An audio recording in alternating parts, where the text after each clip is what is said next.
नमस्कार बच्चों, स्वागत है आपका हमारे इस YouTube चैनल पे। तो बच्चों, हम लेक्चर के बीच में कभी भी आपके लिए सब्सक्राइब या शेयर का बटन नहीं डालते ताकि आपका लर्निंग एक्सपीरियंस खराब ना हो जाए। लेकिन यार, अगर वीडियो अच्छा लगे तो ज़रूर इस वीडियो को लाइक करें, इस चैनल को सब्सक्राइब भी करें और अपने दोस्तों में भी शेयर करें जिनके लिए ये वीडियो काफ़ी हेल्पफुल हो सकता है। तो बस यार, इतना ही। चलो, आप लेक्चर को एंजॉय करो।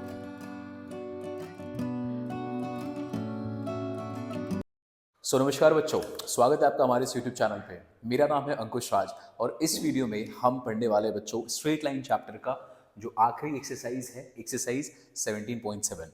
तो मैं उम्मीद करता हूँ कि इसके पहले का जितना भी वीडियोस है आपका 17.6 का, वो आपने अच्छे से पढ़ लिया है और कंप्लीट भी कर लिया है। 17.6 में इनफैक्ट काफ़ी एक्सरसाइज, काफ़ी क्वेश्चन है एक्सरसाइज में। तो उम्मीद करता हूँ उसका जो 3 पार्ट में बना था वो बच्चों आपने पढ़ लिया है। ये जो हमारा लास्ट पार्ट है ना, ये बहुत आसान सा पार्ट है। बस हमें 2 चीज़ें पढ़नी है इसके बारे में। 2 चीज़ों को अगर आप पढ़ लोगे तो आपका ये टॉपिक खत्म हो जाएगा, ठीक है। और दोनों का दोनों चीज़ एक ही चीज़ पर रिलेटेड है। क्या पढ़ना है हमें? हमें पढ़ना है डिस्टेंस के बारे में। तो यहाँ भी डिस्टेंस का ही पॉइंट है बच्चों, और जो सेकंड वाला टॉपिक आप पढ़ोगे ये भी डिस्टेंस का ही पॉइंट है। तो चलो फटाक से हम लोग इस एक्सरसाइज को शुरू करते हैं। तो सबसे पहले आपको दिया हुआ है पहला topic, distance of a point, distance of a point from a line. Line का मतलब स्ट्रेट लाइन। तो देखो केस क्या है बच्चों, यहाँ पे आपके सामने एक स्ट्रेट लाइन दिया हुआ है और स्ट्रेट लाइन का जनरल इक्वेशन हमने लास्ट एक्सरसाइज में कवर किया था। तो यहाँ पर आपको जनरल इक्वेशन दे रखा है, a x plus b y plus c equals to 0। अब एक पॉइंट है हमारे पास, सपोज पॉइंट पी, और इसका कोऑर्डिनेट आपको दे रखा है x1 कॉमा y1। अब आपसे पूछ रहा है इसके बीच का डिस्टेंस। तो इसके बीच का जो डिस्टेंस होता है ना, तो when we talk about distance between point and line, by default हम बात कर रहे हैं perpendicular distance between these two. अब आपको ये जो परपेंडिकुलर डिस्टेंस है, सपोज इस पॉइंट को आप बोल दो ए, इस पॉइंट को आप बोल दोगे ए, तो आपको क्या निकालना है? आपको ये AP का डिस्टेंस निकालना है, ठीक है। आपको यहाँ से यहाँ तक का ये आपको डिस्टेंस निकालना है। इस डिस्टेंस निकालने का एक आसान सा फॉर्मूला है। फॉर्मूला क्या है? Distance d is equals to, सबसे पहले न्यूमरेटर में ध्यान दोगे, न्यूमरेटर में नीचे लिखा हुआ है ए स्क्वायर प्लस बी स्क्वायर। ये ए और बी है क्या? The coefficient of x and coefficient of y, ठीक है। ये हम लोगों ने नॉर्मल फॉर्म में भी देखा था, जो जनरल इक्वेशन वाला क्वेश्चन हमने किया था। तो यहाँ पे सबसे पहले तो डिनोमिनेटर में आप लिख लोगे। अच्छा, ये जो फॉर्मूला है और नीचे जो हम पढ़ेंगे आगे जाके, दोनों का डिनोमिनेटर बच्चों सेम रहेगा। तो डिनोमिनेटर में कभी भी कंफ्यूज नहीं होना है। डिनोमिनेटर हमेशा coefficient of x and y add कर दिया।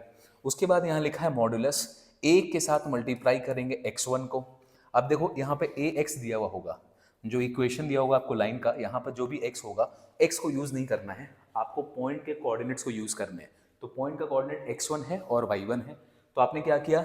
a को मल्टीप्लाई किया x1 से, b को मल्टीप्लाई किया y1 से, और c को एज इट इज छोड़ दिया। जो भी यहाँ पर आपको c दिया होगा एज इट इज छोड़ दिया। और इसको आप, इसका आपने निकाल लिया मॉडुलस। इसका आपने निकाल लिया मॉडुलस। क्यों मॉडुलस निकालना है? अगर अंदर का वैल्यू नेगेटिव आ गया तो आप जानते हो डिस्टेंस कभी भी नेगेटिव नहीं हो सकता है। इसलिए हम लोगों ने सेफ्टी के लिए यहाँ पे मॉडुलस लगाया है कि अगर अंदर नेगेटिव आ जाए तो बाहर आके वो हमेशा पॉजिटिव होना चाहिए। तो पहला फॉर्मूला हमारे पास ये आता है, ठीक है, distance between a point and a line. अच्छा, एक चीज़ और देखो, जो हम लोग का चैप्टर शुरू हुआ था तो हमने सबसे पहला जो एक्सरसाइज किया था, एक्सरसाइज 17.1, उसमें हम लोगों ने देखा था कि डिस्टेंस बिटवीन 2 पॉइंट। तो हमने ये चीज़ देखा था कि if there are 2 point, suppose A है और बी है, एक्स का x1 y1 कोऑर्डिनेट है, बी का x2 y2 कोऑर्डिनेट है। अगर इनके बीच का 2 पॉइंट का डिस्टेंस निकालना हो तो इसके लिए हमारे पास फॉर्मूला क्या था? y2 माइनस y1 का whole square plus x2 minus x1 का होल स्क्वायर, ठीक है। x को आगे लिखो, y को आगे लिखो, कोई फर्क नहीं पड़ता। तो ये जो हमने सबसे पहला एक्सरसाइज में पढ़ा था 17.1 में, वो था डिस्टेंस बिटवीन 2 पॉइंट। इसको बिल्कुल भी कंफ्यूज मत करना ये वाले टॉपिक से। ये वाला topic distance between a point and a line का है। चलो अब आते हैं हम लोग सेकंड पार्ट पे। इसके बाद एक्सरसाइज का कॉन्सेप्ट पार्ट खत्म हो जाएगा। सेकंड पार्ट क्या है? Distance between 2 parallel lines. 2 parallel lines के बीच में डिस्टेंस। नाउ इसके पहले वाले एक्सरसाइज में हम लोगों ने देखा था कि अगर 2 पैरेलल लाइन है, पता कैसे चलता है? a1/a2 b1/b2 निकालोगे ये इक्वल होगा, बट c1/c2 निकालोगे तो ये इक्वल नहीं होगा। ये हम लोगों ने देखा था बच्चों, कहाँ पे? पैरेलल लाइंस वाले केस में। तो बस इसी कॉन्सेप्ट को हम लोग यूज़ करेंगे। तो उसी कॉन्सेप्ट को हम लोग यूज़ करेंगे, लेकिन और थोड़ा सिंप्लीफाइड वे में यूज़ करेंगे। कैसे? देखो, दो लाइन आपके सामने दिए हुए हैं, ये सपोज लाइन 1 है, लाइन 2 है, इसका भी इक्वेशन दिया हुआ है, इसका भी इक्वेशन दिया हुआ है। यहाँ पर ध्यान देना, अगर दो लाइन पैरेलल है तो उसका जो कोफिशिएंट होगा ना एक्स और वाई का, वो सेम होगा। सेम होने का मतलब यहाँ पे एक्स का कोफिशिएंट है ए, तो यहाँ पर एक्स का कोफिशिएंट है ए। यहाँ पे देखो एक्स का कोफिशिएंट क्या है, दोनों सेम टू सेम है। यहाँ पे वाई का कोफिशिएंट है बी, यहाँ पे भी वाई का यहाँ पे कोफिशिएंट है बी। तो यहाँ पे भी आप देखोगे ये वाई है यहाँ पे, तो यहाँ पे भी आप देखोगे एक्स और वाई का जो कोफिशिएंट है ना वो सेम टू सेम है। अच्छा, डिफरेंस कहाँ पे आएगा? डिफरेंस आएगा C1 और C2 पे। तो अगर आपको दो इक्वेशन दिया हुआ है और आपको दिख रहा है कि एक्स और वाई का कोफिशिएंट दोनों लाइन का सेम टू सेम है, तो देखते ही आप बता सकते हो कि वो लाइन क्या है, पैरेलल लाइंस है। अगर एक्स और वाई दोनों का कोफिशिएंट क्या होगा, सेम टू सेम आने वाला है। डिफरेंस कहाँ पे होना चाहिए? डिफरेंस सिर्फ होगा C1 और C2 में, कांस्टेंट वाले पार्ट में बस ये डिफरेंस होगा। ठीक है, तो ये कंडीशन है कि पैरेलल लाइंस है कि नहीं। अच्छा, फर्स्ट थिंग देख के ही आपको समझ में आ जाएगा वो पैरेलल लाइन है। आपसे पूछेगा कि दो पैरेलल लाइन के बीच का डिस्टेंस बताइए, तो बच्चों आपसे ये डिस्टेंस पूछ रहा है। पैरेलल लाइंस के बीच का डिस्टेंस मतलब आपसे इन दोनों के बीच का परपेंडिकुलर डिस्टेंस पूछ रहा है। तो ये जो परपेंडिकुलर डिस्टेंस है, सपोज उसको डी से डिनोट कर दे, तो ये जो परपेंडिकुलर डिस्टेंस है, क्योंकि ये पैरेलल लाइंस हैं तो ये हर जगह सेम ही रहेगा। ठीक है, तो डी का वैल्यू पूरा पैरेलल लाइंस के केस में सेम ही होने वाला है। और डी का जो फॉर्मूला है, डिनोमिनेटर वही रहेगा जो ऊपर वाला में था, ए स्क्वायर का और बी स्क्वायर, एक्स और वाई का कोफिशिएंट का होल स्क्वायर करके स्क्वायर रूट, ऊपर में आएगा C1 माइनस C2। अब ये C1 और C2 है क्या? C1 रहा ये और दूसरा कांस्टेंट रहा C2। तो बस आपको C1 C2 करना है, इसमें मॉड लगाना है। अच्छा, C2 माइनस C1 करोगे तो भी कोई दिक्कत नहीं है। क्यों? अल्टीमेटली हम मॉडुलस तो लगा ही रहे हैं, तो हमें कोई पंगा नहीं आने वाला साइन के मामले में। डिस्टेंस है इसलिए यहाँ भी हम मॉड लगा रहे हैं। तो बस ये दो कॉन्सेप्ट पढ़ना है बच्चों, और हमारा जो एक्सरसाइज है आज का 17.7 वो भी खत्म हो जाएगा। चलिए, तो आते हैं क्वेश्चन नंबर 1 पे। तो क्वेश्चन नंबर 1 बोलता है find the distance of the point P from the line in the following cases. तो देखो, दो केस आपको दे रखा है, हम लोग पहले केस पे आते हैं। तो अपने पास यहाँ पर एक पॉइंट है P 3, -5, और यहाँ पर एक लाइन जा रहा है जिसका इक्वेशन 3x - 4y, इसके बीच का आपको डिस्टेंस निकालना है। तो ये डिस्टेंस निकालना है। चलो फॉर्मूला लगा देते हैं डिस्टेंस का। तो डिस्टेंस इज इक्वल्स टू, सबसे पहले डिनोमिनेटर लिख डालो। a का वैल्यू है 3 का स्क्वायर, यहाँ पे है b का वैल्यू -4, तो -4 का होल स्क्वायर। ये हो गया सॉर्टेड। अब आते हैं ऊपर वाले मॉडुलस पार्ट पे। ax1, तो x1 ये रहा, ये है x1, ये है y1। ax1 तो 3 × 3 प्लस by1, तो -4 × -5 प्लस C1 का वैल्यू यहाँ पे 26। चलो डिस्टेंस का फॉर्मूला निकालते हैं। दिस इज 9, दिस इज 16, यहाँ पे आ जाओ, 3 3 × 9, ये 5 चौके 20 और ये आ गया 26।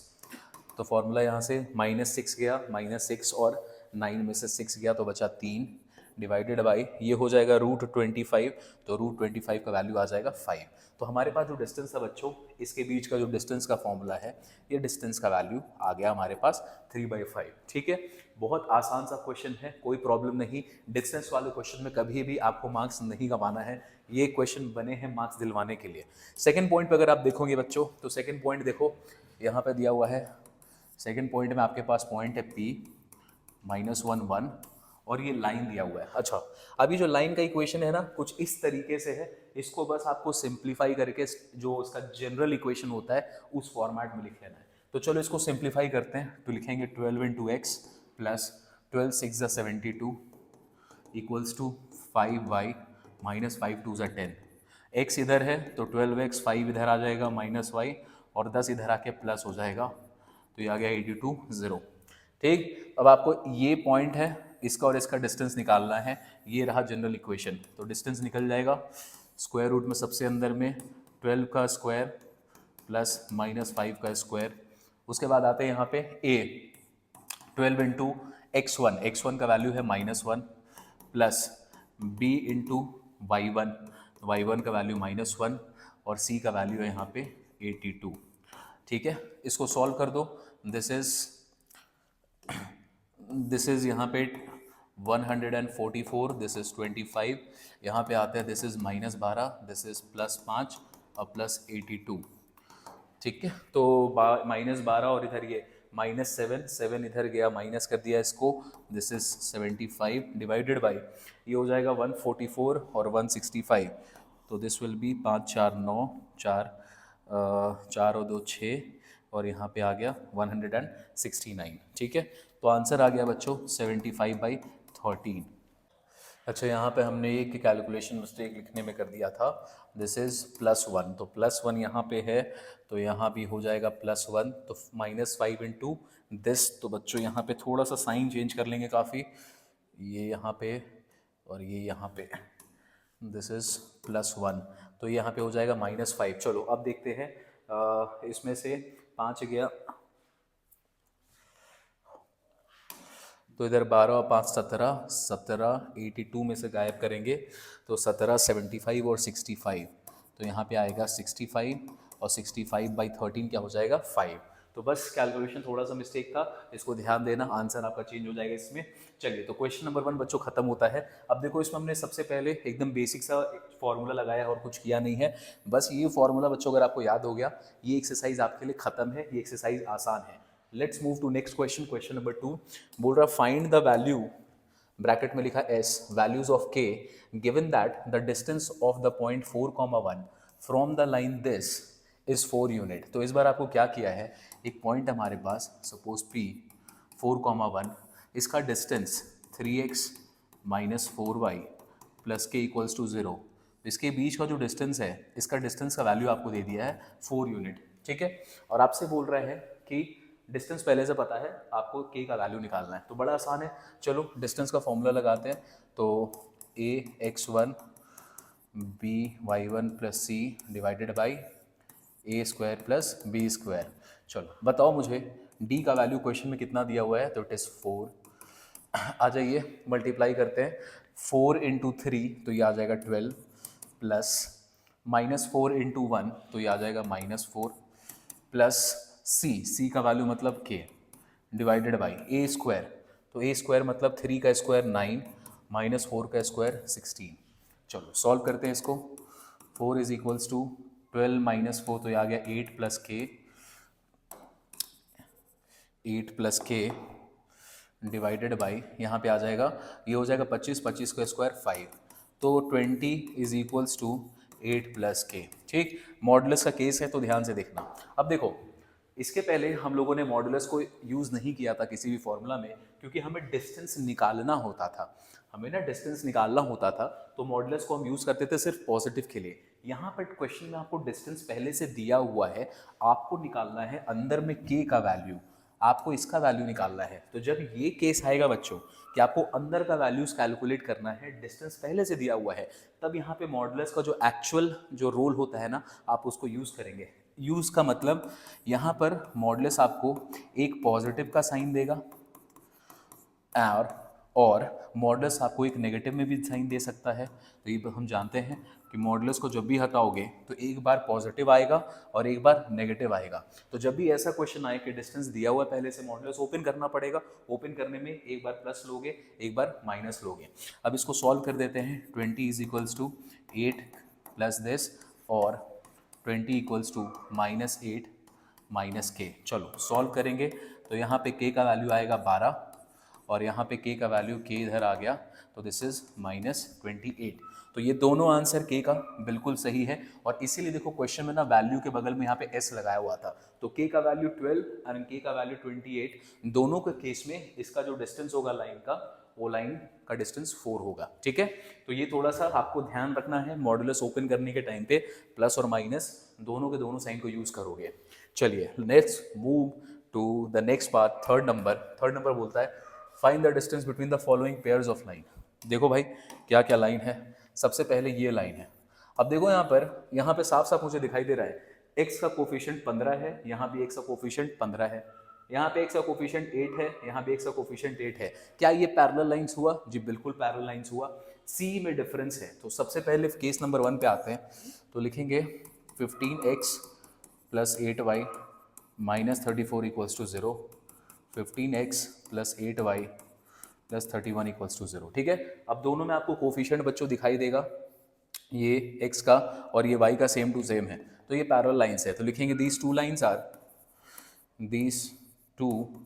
Lines are parallel lines. This implies distance इनके बीच में क्या होगा, C2 minus C1, C1 minus C2 लिखो, जो भी लिखोगे बात बराबर है, a square plus b square. चलो सॉल्व कर देते हैं। तो किसी को भी पकड़ लो यार, 31 माइनस 34, ठीक है, जो मन करेगा, जिसको आगे रखना है रखो, मॉडुलस लगा दो।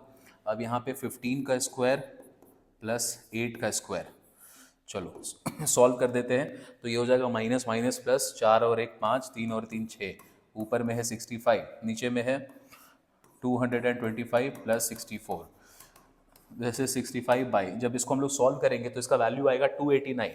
इन दोनों 5 और 4 6 7 5 4 9, 6 और 7 8, 289। और 289 किसका स्क्वायर रूट होता है बच्चों, तो होता है, स्क्वायर रूट करोगे तो आ जाएगा 17। तो पहले वाले का आंसर हमारे पास आता है 65/17, ठीक है। अब चलो चलते हैं हम लोग अगली क्वेश्चन में, क्वेश्चन नंबर 2 पे। आप इसको नोट कर ले, फिर मैं इसको हटा दूंगा, वी नीड मोर स्पेस। तो सेकंड वाले पार्ट पे आते हैं। सेकंड वाला जो लाइन आपको दिया हुआ है उसको ध्यान से देखें, क्या वो भी आपको पैरेलल लाइंस दिखाई दे रहा है। सेकंड वाले पार्ट को भी ध्यान से देखें। यहाँ पे सेकंड में बोलता है, यहाँ पर है y equals to m x plus c, यहाँ पर भी आपको दिया है y equals to m x plus d. सबसे पहले इन दोनों को स्टैंडर्ड फॉर्मेट में लिख लो, बिफोर कमेंटिंग एनीथिंग इसको आप स्टैंडर्ड फॉर्मेट में लिखेंगे। तो स्टैंडर्ड फॉर्मेट में लिखोगे तो पहला वाला क्या होगा, एम एक्स, वाई उधर चला गया, minus y plus c equals to 0। दूसरा वाला एम एक्स इधर है, minus y plus d equals to 0। बच्चों कंपेयर करो कोफिशिएंट को, x और y का कोफिशिएंट क्या यहाँ भी सेम दिख रहा है, तो ये भी पैरेलल लाइंस होंगे बिल्कुल। तो डिस्टेंस जब निकालोगे तो C2 माइनस C1, तो जो भी लिखो C minus D divided by यहाँ पे एम स्क्वायर प्लस -1 यहाँ पे दे रखा है, y का कोफिशिएंट क्या है, -1, -1 का स्क्वायर क्या होगा 1। तो अपना जो आंसर है ना बस यहीं पे छोड़ देना, ठीक है। d माइनस सी या c माइनस डी, जो भी बुक में लिखा होगा फर्क नहीं पड़ता, बस आप आंसर यहाँ पे छोड़ दो, डिस्टेंस निकाल लिया। थर्ड पार्ट पे आते हैं। थर्ड पार्ट को देखोगे तो थर्ड पार्ट सेज, इसको स्टैंडर्ड फॉर्मेट में लिख लेते हैं, 2x minus y plus 4 equals to 0। फिर है 6x माइनस 3y प्लस, अच्छा y भी इधर आ जाएगा ना, 6 इधर है ना, माइनस इधर आएगा y, minus 5 equals to 0। Now compare these two, क्या आपको ये पैरेलल लाइंस दिखाई दे रहे हैं, जी हाँ ये पैरेलल लाइंस हैं। कैसे हैं पहले देखो, a1/a2 करो तो 2/6, इसका वैल्यू क्या होगा 1/3। यहाँ पे है -1/-3, तो -1/-3 करोगे, इसका भी वैल्यू क्या आएगा, तो क्या a1/a2 is equals to b1/b2 आ रहा है, बिल्कुल। लेकिन क्या C1 और C2 का वैल्यू इक्वल है, C1 है 4, C2 है -5, तो this is not equals to C1/C2। तो बच्चों ये पैरेलल लाइंस तो है, ये बात तो पक्का है, ओके। जब ये बात पक्का है कि ये पैरेलल लाइंस हैं, तो अब अपन क्या करेंगे ना, डिस्टेंस निकालने के लिए अपन को इनका वैल्यू सेम करना पड़ेगा, सेम वैल्यू करना पड़ेगा। उसका मतलब क्या होता है, सेम वैल्यू करने का मतलब होता है कि ऊपर वाला इक्वेशन है 1, ये इक्वेशन है 2, तुम इक्वेशन 1 को ना मल्टीप्लाई कर दो 3 से, तो इक्वेशन 1 को 3 से करेंगे तो आ जाएगा 6x 3 2 ज़ा 6 माइनस 3y 4 तिहाई 12 0। यहाँ पे भी आ जाएगा, इसको एज इट इज़ लिख दो, -5 इक्वल्स टू 0। अब ये हमारा इक्वेशन 1 लाइन 1 का और ये 2 का। क्या अब आपको ये पैरेलल लाइंस दिख रहे हैं साफ साफ, बिल्कुल। अब निकालो डिस्टेंस, इक्वल कर देना, इनका वैल्यू 6 यहाँ पे -3 पहले इक्वल करना, ठीक है, उसके बाद डिस्टेंस निकालोगे। तो यहाँ पे आएगा 12 माइनस C2, इसका मॉडुलस डिवाइडेड बाई 6 छक 36 और 3 3 -3 का इधर आ गया 9, तो 12 और 5 हो गया 17, यहाँ पे हो गया √45। तो this is our answer for question number 2। Similarly आप क्वेश्चन नंबर 4 को अपने से ट्राई करना निकालने का, क्वेश्चन नंबर 4 निकाल लोगे, कुछ है नहीं, यहाँ पर आपको इक्वेशन दिया हुआ है, इसको आपको सॉल्व करना है। चलो मैं लिख देता हूँ हिंट, तो आपको मिल जाएगा यहाँ से Lx plus Ly plus p equals to 0, यहाँ पे भी है Lx plus Ly minus r equals to 0। क्या ये पैरेलल लाइंस है बच्चों, यहाँ पे भी इसका वैल्यू L है, यहाँ पे भी इसका वैल्यू L है, तो ये पैरेलल लाइंस है। डिस्टेंस फॉर्मूला यूज करो, उसका निकाल लेना पार्ट 4 का। चलो अब हम लोग आगे बढ़ेंगे क्वेश्चन नंबर 4 की ओर। क्वेश्चन नंबर 4 बोलता है अ vertex of a square is at the origin. तो स्क्वायर का एक वर्टेक्स है, वो स्क्वायर का स्पेलिंग देख लेना। Vertex of a square is at origin and it's one side lies along the line this. अच्छा, एक साइड जो है उसका उसका लाइन आपको दे रखा है। Find the area of the square. अब इस क्वेश्चन को ना ध्यान से देखो। क्वेश्चन क्या बोल रहा है कि एक स्क्वायर है अपने पास और उसका जो एक वर्टेक्स है ना वो है ओरिजिन पे, उसका एक वर्टेक्स है ओरिजिन पे, ठीक है। फिर बोल रहा है कि एक साइड उसका जो भी साइड होगा उसको इक्वेशन दे रखा है 3x। अब देखो यहाँ पर हमारे पास ये साइड है, ये साइड है, ये साइड है, ये साइड है, ये किसका इक्वेशन दिया, ये कैसे पता चलेगा? पहले आपको कॉमन सेंस से इमेजिन करवाता हूँ, कॉमन सेंस से समझे कि अगर एक वर्टेक्स स्क्वायर का ओरिजिन पे है तो या तो स्क्वायर यहाँ पे होगा, या तो स्क्वायर यहाँ पे होगा, या तो यहाँ पे होगा, या तो स्क्वायर यहाँ पे होगा। बोलो हाँ या ना, एक वर्टेक्स ओरिजिन पे होना चाहिए। तो या तो स्क्वायर इधर है, या इधर है, या इधर है, या इधर है, ठीक है। तो अगर अगर ये सपोज करो ये वाला केस है, अगर हम इसकी बात करें और मैं अभी बाकी तीनों को हटा देता हूँ, अब हम बात कर रहे हैं ये वाले स्क्वायर के केस की। स्क्वायर यहाँ पे है, एक पॉइंट है ये। अब आपसे बोल रहा है एक साइड का आपको लाइन का इक्वेशन दे दिया है। बच्चों अगर हम इसका इक्वेशन निकालें, ये साइड का, सपोज करो ए बी सी और डी, ए बी का अगर इक्वेशन निकलेगा तो ये है एक्स एक्सेस, इसका इक्वेशन क्या होगा y इक्वल्स टू 0। इसका इक्वेशन की बात करें तो ये है y एक्सेस, इसका इक्वेशन होता है x इक्वल्स टू 0। ये बात आपको कॉमन सेंस से समझना होगा। ये जो लाइन का इक्वेशन दिया हुआ है ना, ये इसका और इसका तो हो ही नहीं सकता, ये या तो इसका दिया हुआ होगा या तो इसका दिया हुआ होगा। ये बात समझ रहे हो? गलती से भी अगर तुमने यहीं पर डाल दिया या यहाँ पे डाल दिया तब कॉन्सेप्ट ही खराब हो गया। वो आप नहीं कर सकते, यहाँ पे नहीं डालना है, इसको और इसको चूज कीजिए। तो चलिए हम लोग यहाँ पे चूज करते हैं, सपोज करो इसका इक्वेशन दिया हुआ है 3x minus 4y minus 10 equals to 0। अब इसको नाम भी दे देते हैं ए बी सी और डी।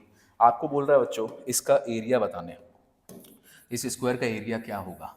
अब देखो स्क्वायर का एरिया जो भी आप निकालोगे, आपको कोई सा भी एक साइड का लेंथ मिल जाए, तो अगर हमें एक साइड का भी लेंथ मिल गया, सपोज इसका मिल जाए, इसका मिल जाए, इसका किसी का भी मिल जाए, तो आप उसका स्क्वायर कर देंगे, एरिया ऑफ स्क्वायर निकल जाएगा। अब हमें यहाँ दिखाई दे रहा है कि बच्चों ये एक लाइन है और इसका इक्वेशन हमारे पास दिया हुआ है, ये एक पॉइंट है। तो अगर हम एक पॉइंट का डिस्टेंस निकाल लें उसके लाइन से, ठीक है, और हमें तो जानते हैं कि ये तो हमेशा स्क्वायर है तो ये 90 डिग्री ही होगा। तो अगर हम डिस्टेंस निकाल लें ए और बी का तो हमें ये साइड का वैल्यू मिल सकता है, और हमें अगर ये साइड का वैल्यू मिल गया तो हम उसको स्क्वायर कर देंगे। तो चलो the length of one side of square, और ब्रैकेट में यहाँ पे फिगर हमने बनाया है तो हम लिख देंगे A B is equals to distance of point हमारा ए जो कि ओरिजिन पे है फ्रॉम लाइन का इक्वेशन जो दिया है क्वेश्चन में लिख दो 3x minus 4y minus 10 equals to 0। इसी लाइन से डिस्टेंस निकालोगे तो डिस्टेंस का फॉर्मूला तो हम जानते हैं। चलो सबसे पहले ए स्क्वायर बी स्क्वायर, तो 3 का स्क्वायर हो जाएगा 9 माइनस 4 का स्क्वायर हो जाएगा 16। तो ये हमने बना लिया। मॉडुलस पे आते हैं, 3 इंटू 0, ठीक है, 3x1 3 into 0 plus minus 4 into 0 plus c। तो हमने c का वैल्यू लिख लिया। चलो इसको सॉल्व कर देते जल्दी से। तो यहाँ पर ये 0 हो गया, ये 0 हो गया, माइनस 10 बाहर निकल के प्लस 10 डिवाइडेड बाई 9 और 16 25 25 स्क्वायर में आया तो आ गया 5। तो हमारा डिस्टेंस आ गया 2। तो बच्चों ए का जो लेंथ है ना, ये ए का लेंथ हमारे को एक साइड का जो लेंथ चाहिए था वो हमें मिल गया 2 यूनिट्स। तो area of the hence area of square A B C D is equals to 2 into 2 that is 4 square units. Centimetre वगैरह तो दिया नहीं है तो अपने को यूनिट्स इसमें छोड़ देना है। अब देखो ये जो क्वेश्चन है ये है बहुत सिंपल सा क्वेश्चन। बस आपको एक चीज दिमाग लगाना है कि बच्चों गलती से भी ये जो लाइन का इक्वेशन है इसको मत अज्यूम कर लेना और इसको भी मत कर लेना, और इसको अज्यूम करके फायदा भी नहीं है। क्यों?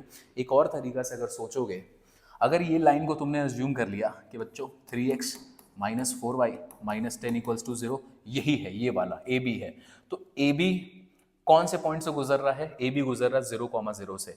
यहाँ पे डाल के देखो 0,0, क्या इसके इक्वेशन को ये सेटिस्फाई करेगा? नहीं करेगा। देखो 3 इंटू 0 क्या हो जाएगा 0, 4 इंटू जीरो क्या हो जाएगा, ये भी हो जाएगा 0, -10 इक्वल्स टू 0। क्या ये पॉसिबल है कि -10 का वैल्यू 0 के बराबर आएगा? नहीं, तो ये सेटिस्फाई भी नहीं करेगा। तो इस लॉजिक से भी इस लाइन को या फिर इस लाइन को तुम नहीं मान सकते, 0,0 से क्रॉस कर रहा होगा। तो ये लॉजिक का पार्ट है, ध्यान रखना। बाकी कुछ नहीं है, क्वेश्चन में दम नहीं है, क्वेश्चन आसान है। Let's move to question number 5। तो 5 बोलता है if the equation of base of equilateral triangle is this. तो एक इक्विलेटरल ट्राइंगल है हमारे पास, और इस इक्विलेटरल ट्राइंगल का जो बेस है उसका इक्वेशन दे रखा आपको, x प्लस वाई, 2 को इधर ले आते हैं, -0 equals to, and the vertex is 2, -1। बोल रहा है find the length of the side of the triangle. तो आपको जो वर्टेक्स दे रखा है, अज्यूम करेंगे ये सामने वाला है। तो suppose this is triangle A B and C, हम वर्टेक्स मानते हैं, यहाँ पर हमें वर्टेक्स दिया हुआ है ऐसे। ये क्वेश्चन में आपको इन्फॉर्मेशन गिवन है बच्चों। क्या करना है हमें, यहाँ से बस एक अल्टीट्यूड ड्रॉ कर देना है यहाँ तक, ठीक है, और इसको हम नाम दे देते हैं ए बी, इसको डी बोल देते हैं। बस आपको यहाँ से एक अल्टीट्यूड, ये 90 डिग्री होगा, दिख नहीं रहा है, कोई बात नहीं, मेरा ड्राइंग खराब है, ये 90 डिग्री में रहेगा, इसको ध्यान देना है। नाउ इक्विलैटरल ट्राइंगल का जब भी केस आता है, और हम जानते हैं कि अगर ए से आपने कोई भी अल्टीट्यूड ड्रॉ किया, तो ये जो ए डी है, this will act as a median. ये जो AD है इक्विलैटरल ट्रायंगल के केस में, जब भी आप ऑल्टीट्यूड बनाते हो तो ये AD will act as a median. Median का मतलब क्या है, ये जो बेस है ना, इसको 2 इक्वल पार्ट में डिवाइड कर देगा। ये जो बेस है इसको वो इक्वल पार्ट में डिवाइड कर देगा। दैट मीन्स BD का value will be equals to CD। ये जो डिस्टेंस है, ये लेंथ है, ये बराबर रहेगा। ओके, ये बात याद रखना। अब हम बोलते हैं कि ये इक्विलैटरल ट्रायंगल है, let the side be equals to x unit. Let the side be equals to x unit. आपको यही बोला ना, length of the side of the triangle, आपको साइड्स बताना है, तो इक्विलैटरल है तो उसका साइड मान लेते हैं x। दूसरी बात, अगर इस लाइन को ये मीडियन की तरह एक्ट कर रहा है, तो ये होगा x/2, ये होगा x/2 और ये भी होगा x/2। ठीक है, इस पूरे का लेंथ क्या है, इस पूरे का BC का लेंथ है x। ये मीडियन की तरह एक्ट किया तो इसको x/2 में डिवाइड कर दिया। अब अपने पास इसका x है, इसका वैल्यू है, BD का वैल्यू x/2। अगर मैं इसका लेंथ निकाल दूं, अगर अपन इसका लेंथ निकाल लें, तो क्या हमें x का वैल्यू मिल सकता है यूजिंग पाइथागोरस थ्योरम? जी बिल्कुल मिल जाएगा। तो सबसे पहला काम करेंगे, हम AD का लेंथ निकालेंगे। तो AD का लेंथ अगर निकालोगे बच्चों, तो AD का लेंथ क्या आएगा, distance of a point from this line, जिसका इक्वेशन आपको दिया हुआ है। तो चलो ए स्क्वायर, यहाँ पे a का वैल्यू 1 और b का वैल्यू भी 1। आ जाते हैं इसमें ax1, तो 1 इंटू 2, तो यहाँ पे बचेगा 1 इंटू 2 प्लस, फिर 1 इंटू -1, 1 इंटू -1 प्लस c का वैल्यू है यहाँ पे -2, तो यहाँ पे लिखा -2। सॉल्व करते हैं, दिस इज 2 प्लस में 2 माइनस में गया 0, यहाँ पे बचा -1, तो ये आ गया +1 डिवाइडेड बाई 1 + 1, 1/√2। तो यहाँ पे इसका जो डिस्टेंस है बच्चों, ये आ गया, AD का जो डिस्टेंस है हमें वो मिल गया 1/√2। Now using Pythagoras theorem, use कर लो Pythagoras theorem, using Pythagoras theorem, आप पूरा लिखना। वी हैव, चलो AB स्क्वायर हाइपोटेनस का square is equals to base BD का स्क्वायर प्लस परपेंडिकुलर है AD का स्क्वायर। ठीक है, अब यहाँ पे वैल्यूज पुट करते हैं। AB स्क्वायर, AB का मतलब AB हमारे पास x स्क्वायर, BD का आपको लेंथ दे रखा है बच्चों x²/4 प्लस यहाँ पे आ जाएगा 1/2 का रूट, 1/√2 का स्क्वायर मतलब 1/2। चलो इसको सॉल्व कर देते हैं। ये आ गया x², ये हो जाएगा, एलसीएम ले लेंगे 4, this is x² plus 2, 4x² is equals to x² plus 2, 3x² is equals to 2, x² का वैल्यू आ गया 2/3, तो यहाँ पे x का वैल्यू आ जाएगा बच्चों √2/3। अब यहाँ पे प्लस और माइनस लगाओगे कि नहीं लगाओगे? नहीं लगा सकते। क्यों नहीं लगा सकते बेटा? x क्या चीज़ को डिनोट कर रहा है? लेंथ को डिनोट कर रहा है, तो लेंथ नेगेटिव हो नहीं सकता, तो ये साइन हमेशा क्या चीज़ में रहेगा? पॉजिटिव में। तो बस आपका यही है final answer, the length of side of the equilateral triangle is √2/3 units. Question number 5 यहाँ पे होता है खत्म। ठीक है, ओके सर। चलो अगली क्वेश्चन में चलते हैं। क्वेश्चन नंबर 6 बोल रहा है find the distance of the point 0, -1 from the line joining these 2 point. तो तो अपने सामने ना दो पॉइंट है, suppose this is A, this is B, और इसका आपको कोऑर्डिनेट्स दे रखा है 1,3 -2,6, और दूसरा पॉइंट है यहाँ पे 0,-1। आपसे बोल रहा है इन दोनों के बीच का डिस्टेंस बताइए, यहाँ से यहाँ तक का डिस्टेंस बताइए। तो डिस्टेंस फॉर्मूला यूज़ करेंगे पॉइंट और लाइन का। अब देखो ये जो लाइन है, दो पॉइंट दे रखा है इसका, तो क्या इसका इक्वेशन बन जाएगा 2 पॉइंट फॉर्म की मदद से? तो यस, यहाँ लिखेंगे using 2 point form the equation of the line A B is y minus y one. तो लिखो y minus y1, y2 slope निकालोगे, y2 माइनस y1, अच्छा 2 ऊपर नहीं नीचे लिखाएगा, this is y2 minus y1 x2 minus x1 multiplied by x minus x1। चलो भैया, अब यहाँ पर x1 y1 अपने हिसाब से मान लो, ये है x1 y1, जो भी मानोगे चेंज मत करना बाद में। तो इस पे आते हैं x1 y1, तो y माइनस y1, तो ये आ गया 3। स्लोप निकालते हैं, y2 माइनस y1 6 माइनस 3, तो ये बचेगा 3, -2 माइनस 1, ये बचेगा -3, x minus x1।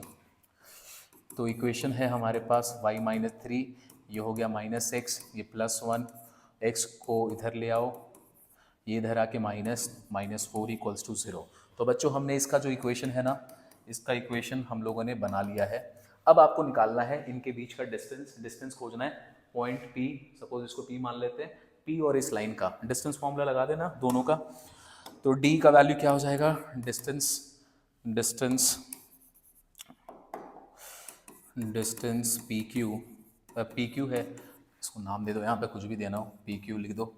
Distance P Q is equals to, आ जाओ यहाँ पे है इसका 1, यहाँ भी 1, तो √a², तो 1 का स्क्वायर प्लस 1 का स्क्वायर, आ जाते हैं a x1, तो वो 1 × 0 प्लस 1 × -1 -4। तो वैल्यू निकालो, ये तो हो गया 0, ये हो गया -1, ये हो गया -4, तो -4 और -1 -5, ये आ गया +5 डिवाइडेड बाई √2। इसको यहाँ पर यूनिट्स में लिख दो, तो हमारे पास आंसर, जो डिस्टेंस आपको निकालने बोला गया था, distance of the point from this line, वो आपने यहाँ पे निकाल दिया है 5√2 यूनिट्स। ठीक है, तो इजी क्वेश्चन था। अब देख रहे हो कि आपको ये जो क्वेश्चन आपसे पूछा है, पहले लाइन का इक्वेशन बनाना पड़ेगा, उसके बाद ये डिस्टेंस निकालना पड़ेगा। बच्चों को लगता है सर बहुत टफ होता है straight line. Straight line tough नहीं होता यार, ये रिलेटेड होता है पास्ट वाले एक्सरसाइजेस से, जो प्रीवियस कॉन्सेप्ट आपने पढ़ा है। अगर आपने प्रीवियस कॉन्सेप्ट अच्छे से पढ़ा है बच्चों, कभी भी स्ट्रेट लाइन में प्रॉब्लम आपको नहीं आएगी। ओके सर, चलिए नेक्स्ट क्वेश्चन, ये हमारा लास्ट क्वेश्चन होगा इस वीडियो के लिए, ताकि वीडियो का लेंथ बड़ा ना हो। The points A, B and C are the vertices of a triangle. Okay. Find the length of the perpendicular from A to BC and hence find the area of the triangle ABC. तो चलो आपके सामने ना एक triangle है A, B और C। A, B, C तीनों का पॉइंट दे रखा है। This is 2,3, this is 4, -1 and this is -1, 2। ये तीनों दे रखा है। बोल रहा find the length of the perpendicular from A to BC। अब A से आपने एक परपेंडिकुलर बनाया और ये यहाँ पे आता है, और इसका नाम लिख देते हैं, सपोज करो इसको बोल देते हैं D। तो आपको सबसे पहले AD का लेंथ फाइंड करना, ठीक है। तो ये आपको इसका लेंथ फाइंड करना है, D निकालना है। तो क्या हम निकाल सकते हैं? बिल्कुल निकाल सकते हैं। कैसे निकालेंगे? ये पॉइंट है और ये इक्वेशन ऑफ लाइन, पहले इसका इक्वेशन निकाल लो। तो इस लाइन का पहले इक्वेशन निकालते हैं यूजिंग 2 पॉइंट फॉर्म। तो आप लिखेंगे using 2 point form the equation of BC will be y minus y1 into y2 minus y1 divided by x2 minus x1, और यहाँ पे आ जाएगा x माइनस x1। तो चलो बच्चों, यहाँ पर मान लेते ये y1 है, तो y माइनस y1, तो y प्लस 1 हो जाएगा। स्लोप निकालते हैं यहाँ से, 2 माइनस -1, तो 2 + 1 हो जाएगा, ये 3। फिर आते हैं -1 -4, तो ये हो जाएगा -5, x माइनस 4। चलो इक्वेशन बना दो इसका, तो ये आ जाएगा -5y -5 equals to 3x minus 12। तो 3x इधर ही रहेगा, y इधर आके प्लस में आ गया, माइनस उधर आके प्लस, तो -12 + 5, ये बचेगा -7 इक्वल्स टू 0। तो आपने पहले इसका इक्वेशन बना दिया है 3x + 5 -7 इक्वल्स टू 0। अब आपसे बोला गया है AD का लेंथ निकालें, तो एक पॉइंट का एक लाइन से डिस्टेंस निकालना है। क्या निकल सकता है? बिल्कुल। तो बोलेंगे length of AD is equals to, निकाल लो भाई, इधर लेते हैं 3 का स्क्वायर, तो 3 का स्क्वायर 9, और यहाँ पे 5 का स्क्वायर, तो 5 का स्क्वायर हो जाएगा 25, तो ये हमने 25 बना लिया। अब आते हैं AX1, 3 into 2 plus 5 into 3 minus 7। आओ भाई वैल्यू निकालते हैं इसका, तो ये हो जाएगा 3 2 6, 6 5 3 15 माइनस 7 डिवाइडेड बाई √34, तो इसका वैल्यू क्या होगा 16, यहाँ पे आ गया 15 और 6 21, 21 में से 7 गया, तो यहाँ पे बचा ऊपर में 14, यहाँ पे बचा √34। तो हम लोगों ने डिस्टेंस निकाल लिया बच्चों, यहाँ का जो डिस्टेंस है ये है 14 बाई √34, ठीक है। अब आपसे बोल रहा है क्या निकालने के लिए, and hence find the area of the triangle. अब देखो यहाँ पे लिख रहा है, यहाँ पे hence find the area of the triangle, that means आपने ये जो लेंथ निकाला है ना, इसको आपको यूज करना है एरिया को निकालने के लिए। अदरवाइज अगर आपको 3 वर्टिसेस दिए हुए हैं, तीनों के पॉइंट दिए हुए हैं, तो क्या आप एरिया ऑफ अ ट्राइंगल वो वाला फॉर्मूला निकाल के बना सकते हो, ये वाला x1 into y2 minus y3 plus x2 into y3 minus y1 और लास्ट में x3 3 के बाद y1 माइनस y2, ये वाला जो फॉर्मूला हम लगाते थे ना, क्या इसके मदद से आप एरिया निकाल सकते हैं? जी बिल्कुल इसके मदद से निकाल सकते हैं, लेकिन यहाँ पर इसने वर्ड यूज़ कर दिया हेंस। हेंस का मतलब जो तुमने ये ऑल्टीट्यूड का लेंथ निकाला है, इसको यूज़ करो और इसको यूज़ करते हुए एरिया निकालो। तो हम ना ये फॉर्मूला यूज़ नहीं करेंगे, हालांकि आंसर इससे बिल्कुल सही आएगा, लेकिन आपके एग्जाम में हो सकता है मार्क्स कट जाएगा। तो अगर ये क्वेश्चन CUT में आता, अच्छा CUT में ऐसा क्वेश्चन आता ही नहीं, हेंस फाइंड द एरिया बोलता, ये वाला लगा देते, कोई दिक्कत नहीं है। चलो अब हमें पता है एरिया ऑफ ट्राइंगल निकालना है, तो आपको ये तो मिल गया है, आपको फिर इसका डिस्टेंस चाहिए। अगर आपने, हम जानते हैं area of a triangle half into base into height, ऐसे भी निकलता है। हाइट हमें पता चल चुका है यहाँ से, अगर हम बेस का वैल्यू निकाल दें तो हम एरिया निकाल सकते हैं। चलो बेस का वैल्यू निकाल लेते हैं हम लोग। बेस का वैल्यू कैसे निकालोगे, देखो यहाँ पर है अपने पास एक पॉइंट है B और दूसरा पॉइंट है C, दोनों का आपको कोऑर्डिनेट पता है। डिस्टेंस फॉर्मूला यूज़ करके क्या इन दो पॉइंट के बीच का डिस्टेंस निकाला जा सकता है? बिल्कुल। तो लिखेंगे distance BC is equals to √² y2 minus y1, तो 2 माइनस -1 तो 3 हो गया, तो 3 का square plus x2 minus x1 तो -1 और -4 तो -5 का स्क्वायर, तो -5 का स्क्वायर यहाँ पे 25 लिख लेते हैं। इसको सॉल्व करोगे तो 9 और 25 ये आ जाएगा 34। तो अपने बेस जो डिस्टेंस है ना BC, इसका वैल्यू आपने निकाल लिया, क्या है 34। चलो area of triangle ABC is equals to half into base into height. Base अभी कितना निकाला हमने BC का, ही आया है 34, हाइट हमने पहले निकाल के रखा है तो वो आया है 14 बाई √34। 34 कैंसिल, यहाँ से ये कैंसिल होके 7, तो आंसर आया 7 स्क्वायर यूनिट्स। ठीक है, तो यहाँ पे क्वेश्चन नंबर 7 हमारा खत्म होता है। ये भी कॉन्सेप्ट आपको है डिस्टेंस का ही, हमने डिस्टेंस का काम किया है और उसके बाद ये हमारा एक्सरसाइज खत्म होता है। इसके बाद जो क्वेश्चन है बच्चों, क्वेश्चन नंबर 8 से लेकर 16 को, इसको हम कवर करेंगे अगले वीडियो में, नहीं तो वीडियो का लेंथ बड़ा हो जाएगा थोड़ा सा। तो वीडियो अगर अच्छा लगा हो बच्चों तो ज़रूर वीडियो को लाइक करें, इस चैनल को सब्सक्राइब करें और अपने दोस्तों में शेयर करें जिनके लिए हेल्पफुल हो सकता है। मैं मिलूंगा आपसे अगले वीडियो में। Till then bye bye, take care, I will see you, bye bye. Subscribe now and press the bell icon. Never miss an update.